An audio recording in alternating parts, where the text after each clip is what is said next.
Alright YouTubers, I had a brake line leaking. I'm not sure where it's leaking from, but I'm going to take the brake line off first to examine it and inspect it. And if I find the leak, then I'm just going to replace the brake line. But if I'm not 100% sure where the leak is, then I'm going to take the caliper apart and take a look at the plungers inside the caliper. Alright YouTubers, up underneath here by the airbags, there's a clip. And you gotta yank this clip out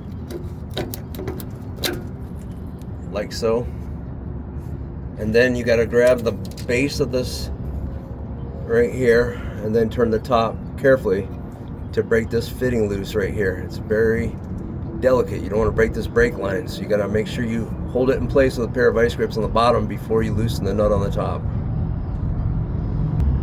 Alright, I've done this before, and you can strip out the nut on top. So I've got it really firm with two pairs of vice grips, and the proper thing would probably be a 3/8 inch wrench on top, but I don't know the size, and also mine's already stripped out from having done this numerous times.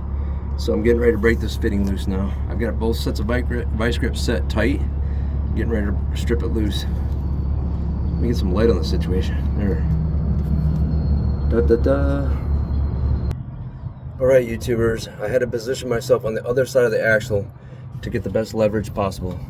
So I'm going to show you what I'm doing. Better picture. So there's where I'm at. I just soaked it with liquid PB Blaster.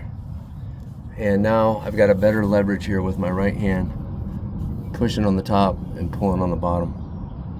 So I'm going to fix and to break this loose with the Lord's help. God, please have mercy on me. Lord, please have mercy. Well, don't know. I feel like the fool. Here I had to grab it from down below where there's a nut and it's all one piece up into the breaking point. So I grabbed it down below with a pair of channel locks and I hooked onto it as hard as I can with these, and I finally broke it loose. Alright folks, I got the new brake line screwed into the caliper. I screwed it in from the other side and I have anti-seize, and now I'm fixing to tighten this fitting right here. I'm gonna put anti-seize before I tighten it. Note to self, make sure you have everything up underneath this trailer before you crawl up under here 5 times like I did.